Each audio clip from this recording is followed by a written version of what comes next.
Welcome back to our YouTube channel. Soil mechanics में last paper के ये questions हैं। इसके बाद अगर पॉसिबल होगा तो एक वीडियो और बना देंगे, फिर नेक्स्ट टॉपिक की तरफ बढ़ेंगे। बहुत अच्छे क्वेश्चन इसमें पूछे गए हैं।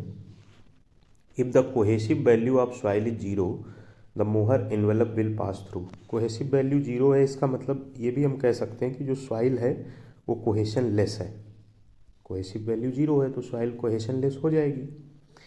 कोहेशन लेस सॉइल अगर है तो मोहर एनवेलप कहाँ से पास करेगा, तो ओरिजिन से पास करेगा। इसका करेक्ट ऑप्शन होगा।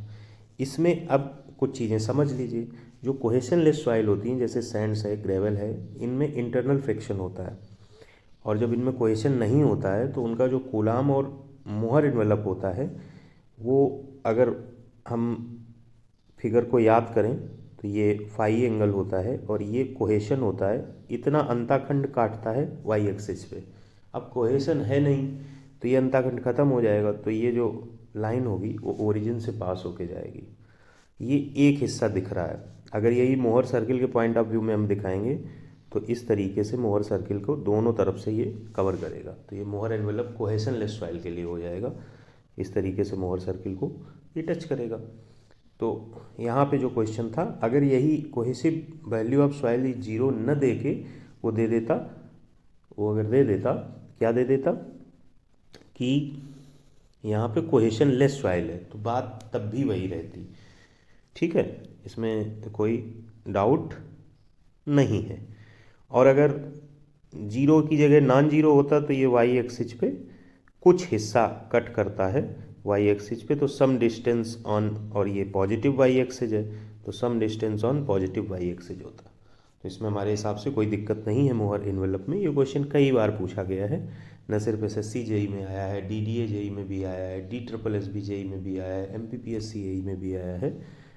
बस cohesive value of soil is zero करके ये एसएससी जेई में पूछा गया है। अन्य जगह पे कोहेशन लेस सॉइल करके पूछा गया है, नॉन कोहेसिव सॉइल करके पूछा गया है। ठीक है, तो इस तरीके से करेक्ट ऑप्शन डी पार्ट होगा। इसके बाद अगला क्वेश्चन है, रैंकाइन थ्योरी जो है क्या कंसीडर करती है the stress in soil mass when it reaches in the state of. Rankine's theory की कुछ कंसीडरेशन है। उसमें एक कंसीडरेशन ये है कि स्ट्रेस इन सॉइल मास को कंसीडर करती है जब ये किस स्टेट में होता है, लिमिटेड इक्विलिब्रियम, जनरल स्टेट, तो ये प्लास्टिक इक्विलिब्रियम में होता है, तब ये स्ट्रेस इन सॉइल मास को कंसीडर करती है। इसकी कंसीडरेशन से रिलेट करके 3 क्वेश्चन पूछे गए हैं। एक तो ये पूछा जाता है कि सॉइल कैसी है, कोहेशन लेस है, ड्राई और कोहेशन लेस है, नन ऑफ द अबव है। तो ड्राई एंड कोहेशन लेस, ये भी आप याद रखिए, dry and cohesion less. Cohesion less जरूर याद रखिए रैंकाइन थ्योरी में, क्योंकि सीधे सीधे पूछ लेंगे, कोहेसिव नॉन कोहेसिव इस तरीके से भी पूछ लेंगे।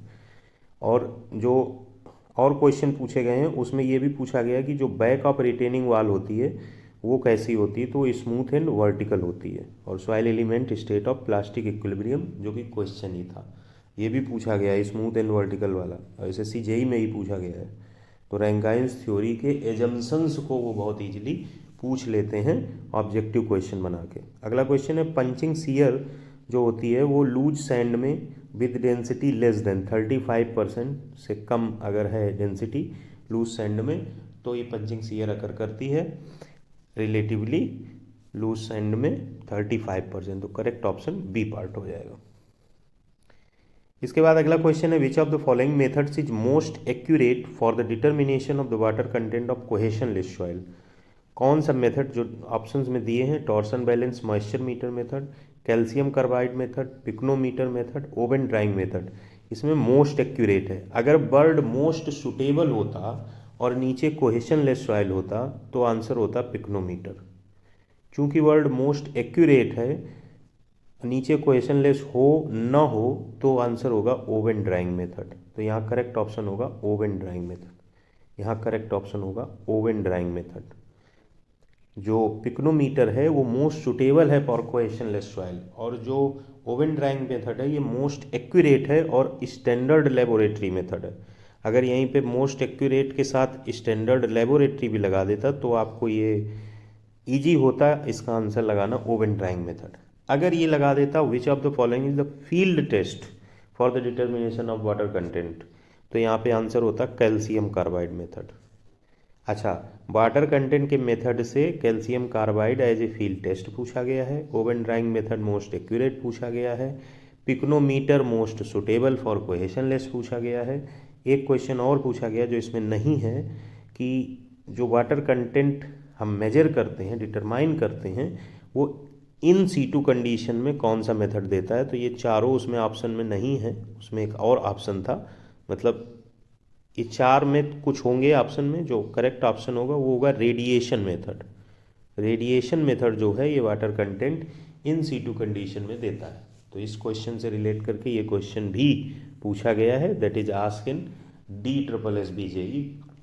तो रेडिएशन मेथड इसका आंसर हो जाएगा अगर पूछा जाता है एन इन सीटू कंडीशन।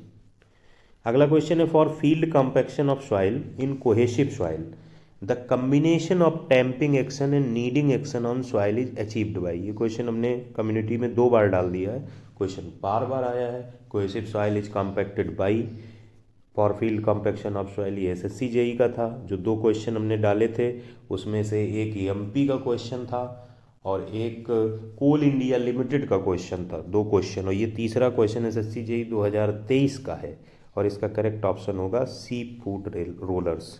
जब भी हम कम्युनिटी पे क्वेश्चन डालते हैं तो आप देखते होंगे कितना भी सरल क्वेश्चन हो, जनरली करेक्ट ऑप्शन 85%, 87%, इससे ज़्यादा नहीं जाता है। मतलब 13% फिर भी गलत कर जाते हैं। अब आप इमेजिन कर लीजिए, जब बहुत सरल क्वेश्चन होता है तो हम तो ये मान के चलते हैं इसमें 96 जाएगा, 97% जाएगा, तब भी लोग गलत कर जाते हैं। तो ऐसे लोग एग्जिस्ट हैं, ऐसा नहीं है कि इस क्वेश्चन को हम सब लोग सही कर जाएंगे। तो ऐसी कोई गलती, और अच्छे लोग भी गलत कर जाते हैं, नहीं उस क्वेश्चन के प्रति उनकी अंडरस्टैंडिंग इतनी क्लियर है। क्योंकि SSC-JEE हो या कोई भी एग्जाम हो, number of objective questions specifically जो इजी होते हैं वो सबको सारे नहीं आ रहे होते, कुछ क्वेश्चंस उनके माइंड के थ्रू स्लिपिंग जोन में आ जाते हैं। तो इसलिए सरल क्वेश्चन, जो छोटे क्वेश्चन हैं, उन पे भी ध्यान देना जरूरी होता है। Which of the following type of soil have excellent workability as construction material? Excellent workability as construction material, ये well graded aggregate होते हैं, तो well graded gravel इसका ऑप्शन होगा। इनमें लीस्ट अमाउंट ऑफ वाइड्स एक गिवन वॉल्यूम, तो higher workability होती है वेल ग्रेडेड में। Other factors being constant when the total voids are less, excess paste is available to give better lubricating effect. यहाँ पे अगर ऑप्शन आ जाए why the workability of well graded gravel is excellent, तो आप उसको लिख सकते हैं कि वॉइड्स के लेस होने की कंडीशन में जो पेस्ट अवेलेबल होता है एक दूसरे से चिपकने के लिए, वो लिब्रिकेटिंग इफेक्ट को क्रिएट करता है, इसलिए होता है।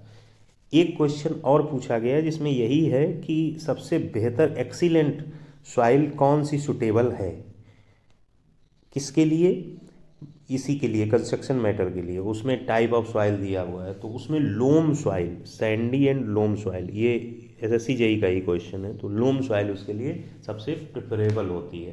तो ये क्वेश्चन इसमें भी 2 बन चुके हैं, एक वेल ग्रेडेड ग्रेवल का हुआ, एक टाइप ऑफ सॉइल में जाएंगे, ब्लैक रेगोर ये वो, तो उस कंडीशन में लोम सॉइल जो है वो करेक्ट ऑप्शन होगा। इसके बाद क्वेश्चन है the void ratio for which the change of volume. जो क्वेश्चन अभी तक हम कर चुके हैं उनकी संख्या अगर आप देखें तो 10, 10, 10 और अभी 6 है। ये क्वेश्चन JEE 2023 में पूछे गए हैं। हम कह सकते हैं लगभग 36 क्वेश्चन, 36 क्वेश्चन पूछे गए।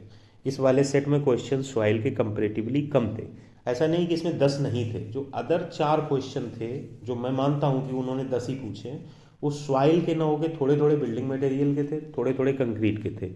तो उन्होंने सॉइल के रेफरेंस पे पूछे हैं, लेकिन मैंने उसको पर्टिकुलर सॉइल में नहीं माना, क्योंकि जब मैं RCC बताऊंगा तब उनको शामिल करूंगा। तो ये कहना हो सकता है कि लास्ट वाला जो है उसमें सॉइल के उतने नहीं पूछे गए, फिर भी हमने यहाँ थोड़ा वीडियो में संख्या सही रहे इसके लिए 2022 के क्वेश्चन कर दिए यहाँ पे 3, ताकि बैलेंस भी बना रहे और आप देख पाएँ कि कैसे क्वेश्चन 2022 में 2-3 उठा दिए हमने। Void ratio for which the change of, यहाँ से खत्म हो गए 2023 के। The void ratio for which the change of volume remains constant during shearing is called. Change of volume remains constant during shearing is called.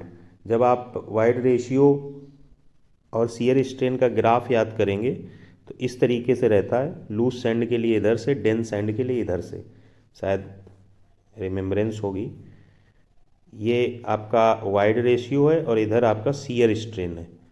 तो जो dense and होता है उसका ये होता है और लूज एंड जो होता है उसका ये होता है। ये वाली लाइन जो होती है वो क्रिटिकल वाइड रेशियो को रिप्रेजेंट करती है। Large value of shearing stress both the initially loose and initially dense and approaches a constant value of void ratio. It implies जब constant value of void ratio है change of volume remains constant during shearing. इसे बोलते हैं critical void ratio, इसे बोलते हैं critical void ratio. तो correct option A part हो जाएगा। अच्छा क्वेश्चन है, ये हमने फिगर भी दिखा दिया है। अगला क्वेश्चन है the limit beyond which the soil sample continues to dry with no further volume decrease until it reaches the dry state is called. देखिए अभी हम 2022 में कुछ रिफरल नहीं किया था, क्वेश्चन आया हमने उठा के रख दिया, और यही 2023 में भी क्वेश्चन आया था, यानी कि एक साल पहले वाला क्वेश्चन रिपीट हुआ है। यहीं से पता चल गया। अभी तो हमने वो जोन भी नहीं शुरू किया कि कौन कौन क्वेश्चन 2022 में आए थे, कौन कौन क्वेश्चन 2023 में आए थे, उनमें रिपीट कौन कौन हुआ, वो सब तो अभी नहीं किया। लेकिन 2022 का जैसे ही क्वेश्चन हमने जनरली आर्बिट्रेरी ऐसे ही कि 3 क्वेश्चन हमें इसमें शामिल करने हमने उठाए थे, तो उसमें ये क्वेश्चन भी है। तो आपको याद दिला दें, मैंने फिर से बता दें कि एक फिगर हमने बताया था, उसमें इस तरीके का एक फिगर बनता है। तो इस फिगर में ये वाला जो जोन होता है, ये 2 वर्टिकल लाइन हो गई, ये वाला जो जोन होता है सॉलिड होता है, ये वाला जोन होता है सेमी सॉलिड होता है, ये प्लास्टिक होता है, इसके आगे लिक्विड होता है। यहाँ पे जो लिमिट मिलती है वो श्रिंकेज लिमिट मिलती है, जिसके पीछे वॉल्यूम कांस्टेंट है, ये वॉल्यूम है, ये वाटर कंटेंट है, जिसके पीछे वॉल्यूम कांस्टेंट है। Dry with no further volume decrease until it reaches the dry state is called. और ये सॉलिड है तो ड्राई स्टेट भी हो गया, तो करेक्ट ऑप्शन श्रिंकेज लिमिट हो जाएगा। यही अगर अहेड की बात कर देता तो सेमी सॉलिड स्टेट हो जाता, वॉल्यूम आपका चेंज आ रहा है, इसमें डिक्रीज नहीं कर रहा तो इंक्रीज भी नहीं कर रहा, वो भाषा बदल के इंक्रीज भी लिख देता तो भी सही होता। तो श्रिंकेज लिमिट ज़्यादा पूछा जा रहा है, इसका मतलब ये तो क्लियर हो गया। करेक्ट ऑप्शन सी पार्ट हो जाएगा। जो लास्ट क्वेश्चन है वो है in which of the following triaxial test drainage from specimen is not allowed at any stage. बहुत अच्छा क्वेश्चन है, इसमें अच्छे अच्छे गच्चक आ जाएंगे। ये क्वेश्चन है कंपटीशन में लीड करने वाला, याद रखने वाला, समझने वाला, वक्त देने वाला। कंसोलिडेटेड अनड्रेन्ड है, कंसोलिडेटेड अनड्रेन्ड है, अनकंसोलिडेटेड अनड्रेन्ड है, कंसोलिडेटेड ड्रेन्ड है, अनकन्फाइंड कंप्रेशन है। सबसे पहले इसको ख़त्म करो। अनकन्फाइंड कंप्रेशन क्या है? अनकन्फाइंड कंप्रेशन में कन्फाइनिंग प्रेशर 0 होगा। अनकन्फाइंड कंप्रेशन टेस्ट में कन्फाइनिंग प्रेशर 0 होगा, और ये क्लेई सॉइल के लिए, ये क्लियर कर लीजिए। अगर पूछा जाए अनकन्फाइंड कंप्रेशन में कन्फाइनिंग प्रेशर क्या होगा? 0 होगा। किसके लिए एप्लीकेबल है? क्लेई सॉइल के लिए। अब बचे ये 3, ठीक। अनकंसोलिडेटेड अनड्रेन्ड पे आ जाते हैं, अनकंसोलिडेटेड अनड्रेन्ड में आ जाते हैं। ये जो है 3 टेस्ट हमारे जो है ट्राई एक्सियल टेस्ट हैं, इनमें ड्रेनेज कंडीशन पे ये क्लासिफिकेशन है। और ड्रेनेज कंडीशन जो है वो 2 स्टेजेज में है, एक कंसोलिडेशन स्टेज है और एक शियर स्ट्रेस स्टेज है। कंसोलिडेशन स्टेज और शियर स्टेज इन दोनों स्टेज में ड्रेनेज पॉसिबल नहीं हो रहा है, तो नहीं पॉसिबल हो रहा है तो दोनों में अन लग जाएगा, अनकंसोलिडेटेड अनड्रेन्ड, यही इसका ऑप्शन हो जाएगा। बिल्कुल अच्छे से समझ लीजिए, अनकंसोलिडेटेड अनड्रेन्ड यही इसका ऑप्शन हो जाएगा, क्योंकि दोनों स्टेजेज में ड्रेनेज नहीं हो रहा है, ब्लॉकेज है। अगर पहले ही स्टेज में ड्रेनेज हो रहा है तो कंसोलिडेटेड, और दूसरे में नहीं हो रहा है तो अनड्रेन्ड। तो पहला वाला क्या हो जाएगा अगर पूछा जाए कि कंसोलिडेटेड स्टेज में ड्रेनेज नहीं, दूसरे में हो रहा है। और कंसोलिडेटेड ड्रेन, कंसोलिडेटेड ड्रेन का मतलब, कंसोलिडेटेड ड्रेन का मतलब दोनों सिचुएशन में ड्रेनेज हो रहा है, तो कंसोलिडेटेड ड्रेन हो गया। फिर से क्लियर कर दें कि दोनों में नहीं हो रहा है तो अनकंसोलिडेटेड अनड्रेन्ड, बात कर चुके हैं, इसी यही इसका आंसर होगा। उसने कहा eight any stage drainage is not allowed. पहले वाले स्टेज में आपने ड्रेनेज अलाउ कर दिया, दूसरे वाले स्टेज में नहीं अलाउ हुआ। नॉर्मल और शियर स्ट्रेस की प्रेजेंस रही, कंसोलिडेशन हो गया तो कंसोलिडेटेड तो हो ही गया, दूसरे में नहीं हुआ तो कंसोलिडेटेड अनड्रेन्ड, दोनों में पॉसिबल हो गया तो कंसोलिडेटेड ड्रेन्ड। अनकन्फाइनिंग कंप्रेशन का मैंने बता दिया। तो जब आप यही बार बार चीज़ अच्छे से देखेंगे तो आपको समझ में आ जाएगा, क्योंकि पहले वाले स्टेज में ड्रेनेज हो गया है तो अनकंसोलिडेटेड नहीं लगाएंगे, कंसोलिडेशन के बाद ड्रेनेज पॉसिबल हो गया। दूसरे स्टेज में, शियर स्ट्रेस स्टेज में ड्रेनेज पॉसिबल नहीं हुआ है। और डिटेल में जाना हो तो पूरे टेस्ट को और अच्छे से देख लो, बाकी ये चीज़ गलत नहीं हो इसके लिए समझना पर्याप्त हो गया। इसका करेक्ट ऑप्शन होगा अनकंसोलिडेटेड अनड्रेन, तो इसका करेक्ट ऑप्शन बी पार्ट हो जाएगा, क्योंकि ड्रेनेज अलाउ नहीं है किसी स्टेज पे। तो इस तरीके से हमने जो क्वेश्चन लगाए, इनकी एक पीडीएफ जो आपको क्वेश्चन फॉर्मेट में मिले और एक पीडीएफ यही जो है वो सॉल्यूशन फॉर्मेट में मिले, अगले वीडियो में अटैच कर देंगे, ताकि आपके लिए इजी रहे कि हाँ ये सब्जेक्ट हमारा ख़त्म हुआ है। और नेक्स्ट वीडियो में नेक्स्ट सब्जेक्ट के साथ शुरू करते हैं। Thanks for watching.